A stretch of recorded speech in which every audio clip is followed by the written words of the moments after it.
नमस्कार दोस्तों। MP MLA court ने 10 बार के विधायक रहे, यूपी में कैबिनेट मंत्री रहे, लोकसभा, राज्यसभा, विधान परिषद के सदस्य रहे, सपा सरकार में मुख्यमंत्री का दर्जा रखने वाले, सेकंड मुख्यमंत्री जिनको कहा जा सकता था, वो हैसियत रखने वाले आजम खां को 7 वर्ष की सजा सुनाई है, वो भी सपरिवार, पत्नी तंजीमा और बेटे अब्दुल्ला आजम को भी। मामला था फर्जी प्रमाण पत्र बनवाना, जो कि रामपुर और लखनऊ दोनों से जन्म प्रमाण पत्र बेटे को जल्दी जवान करने के चक्कर में, जल्दी जिससे चुनाव लड़े उसको एडजस्ट किया जा सके, इसकी प्रत्याशा में आजम खां ने उसका फर्जी प्रमाण पत्र बनवाया और कोर्ट ने 30 गवाहों को सुनने के बाद फैसला सुनाया। हालांकि जमानत पर थे पहले आजम खां साहब, और उनको 7 वर्ष की सपरिवार सजा सुना दिया गया। सजा का ऐलान होने के बाद आजम खां का बयान आया कि ये फैसला हुआ है, न्याय नहीं हुआ। गलत नहीं कहा उन्होंने, ये फैसला हुआ, अभी न्याय तो होना बाकी है। और सबसे अजीबोगरीब बयान तो आया सपा सुप्रीमो पूर्व मुख्यमंत्री अखिलेश यादव जी का। उन्होंने ये कहा कि अखिलेश यादव को मुसलमान होने के नाते उनको परेशान किया जा रहा है। इतना बेहुदा बयान, अजीबोगरीब बयान, शर्म नहीं आती ऐसे नेताओं को। अब वो दिन आ गया कि इस देश में मुसलमान हैं तो आप कितना भी भ्रष्टाचार करें, माफिया बने, आतंकवादी बने, जो भी बनना हुआ आप बने, आपके खिलाफ न कोई जांच की जा सकती है। आपको कानून ने खुली छूट दे रखा है यदि आप मुसलमान हैं, जैसा कि कहना है अखिलेश यादव जी का। और ये आजम खां साहब जितने भी भ्रष्टाचार के केस हुए, जितने भी इनके ऊपर आरोप लगे, वो सब अखिलेश यादव के शासनकाल में हुआ, मुलायम सिंह यादव के शासनकाल में हुआ था। इनको पनपाया किसने, इनको बढ़ाया किसने? मुस्लिम तुष्टीकरण की नीति ही ऐसी है कि जो अखिलेश यादव को आज हाशिए पर ला दिए। सपा के पास जो एक बहुत बड़ा वोट बैंक हुआ करता था, केवल यही कारण है जिसके कारण आज सपा राजनीति में हाशिए पर चली गई। 4 बार हो गया, 4 बार से पिछड़े अगड़े की लड़ाई तो लड़ते हैं, कहते हैं, लेकिन पिछड़ा साथ नहीं दे पा रहा है। नहीं तो 4 बार से कंटिन्यू चुनाव हार जाते अखिलेश यादव।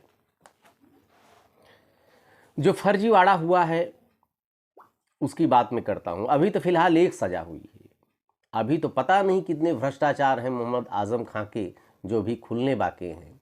अभी ईडी अपना काम कर रही, अभी जांच चल रही है। ये तो सिर्फ सजा का एक पार्ट है, अभी तो और सजाएं होना बाकी है। और सही कहा आजम खां साहब ने कि अभी फैसला हुआ है, न्याय नहीं हुआ। जिस दिन न्याय हो जाएगा ना, उस दिन आप वर्ष नहीं गिन पाएंगे कि कितने वर्ष की आपको सजा दी गई। जिस सरकार में आजम खां साहब की भैंस को खोजने के लिए पुलिस लगा दी जाती, जो रुतबा था आजम खां साहब का, समानांतर सरकार चलाते थे पश्चिमोत्तर में, पश्चिम के क्षेत्रों में। मैं आता हूं जिसमें इनको अभी भ्रष्टाचार के जितने मामले आजम खां साहब ने किए हैं उसका आईना आपको दिखाते हैं कि जौहर विश्वविद्यालय, जिसके ट्रस्टी हैं आजम खां साहब, और राज्यसभा विधानसभा ने प्रस्ताव पारित करके उनके आजीवन उसका कुलपति बना दिया। इनको 58 भवन बनाए गए। 58 भवनों में से 56 भवन ऐसे हैं न जिसका नक्शा पास कराया गया, न किसी तरह की परमिशन ली गई, बस बन गए। और बन कैसे गए? सरकारी खर्चे पे, सरकारी धन का घोर दुरुपयोग हुआ है। सरकारी धन का दुरुपयोग जो हुआ है वो 3 तरह से सरकारी धन का दुरुपयोग किया गया। नंबर 1, जो राज्य सरकार और केंद्र सरकार से पैसा आया, जिस मद में खर्च करने के लिए आया उस मद में उस पैसे को नहीं खर्च किया गया, वो खर्च किया गया जौहर विश्वविद्यालय में। नंबर 2 पे उन ठेकेदारों को ठेका दिया गया कि जो जौहर विश्वविद्यालय, मतलब सरकारी काम जिसको कराना था, उन्होंने जौहर विश्वविद्यालय में काम कराया। और नंबर 3, जल संसाधन विभाग और पीडब्ल्यूडी विभाग जो था, जल संसाधन विभाग तो आजम खां साहब के पास था, पीडब्ल्यूडी विभाग शिवपाल सिंह यादव के पास था। उस समय सरकार अखिलेश यादव की थी। यहां से भी पैसे का कुछ दुरुपयोग किया गया है। इस तरह से जितना भ्रष्टाचार हो सकता था, ये पूरी लिमिट जो है, जो टैक्स के दायरे में आ रहा है, 800 करोड़ रुपए का लगभग ये घोटाला हुआ है पूरा, जिसकी जांच चल रही है। इनको थोड़ा पता था आजम खां साहब को या अखिलेश यादव साहब का कि एक दिन ऐसा भी मुख्यमंत्री आएगा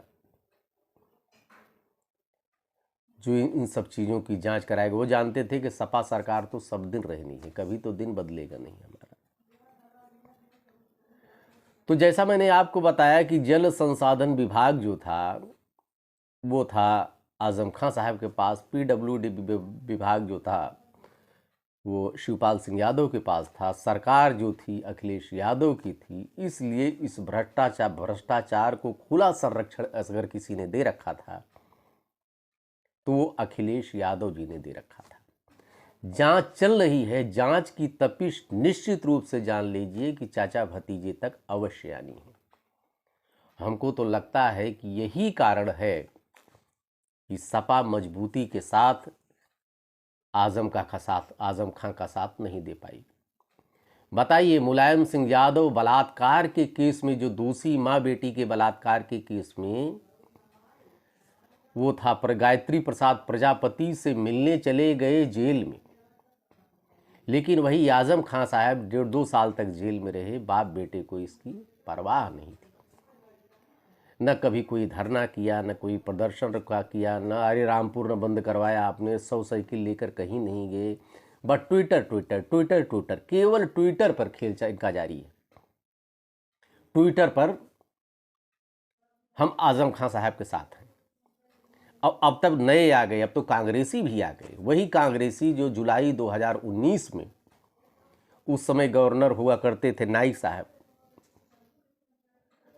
उनके यहाँ गए थे। इन्होंने अपना एक प्रतिनिधि मंडल गया था कि साहब आजम खां साहब बहुत बुरे आदमी हैं, बहुत भ्रष्टाचार कर रहे हैं, इनको गिरफ्तार किया जाए। वही कांग्रेस के प्रदेश अध्यक्ष अजय राय एक टोकरा सेब लेकर सीतापुर भी जाते हैं मिलने। हालांकि उनको भी मुंह की खानी पड़ी, वो भी कहीं के नहीं रहे। लेकिन अखिलेश यादव का यह इससे लगता है कि प्रदेश में मुस्लिम इस समय अखिलेश यादव से बहुत नाराज़ है, और बात हकीकत में ये है। लेकिन अब देखिए, जांच तो चल ही रही है। जहां तक उम्मीद है कि तपिश चाचा भतीजे तक अवश्य जाएगी। आगे देखिए क्या होता है। देखते रहिए अयोध्या दर्पण। धन्यवाद आपको। नमस्कार।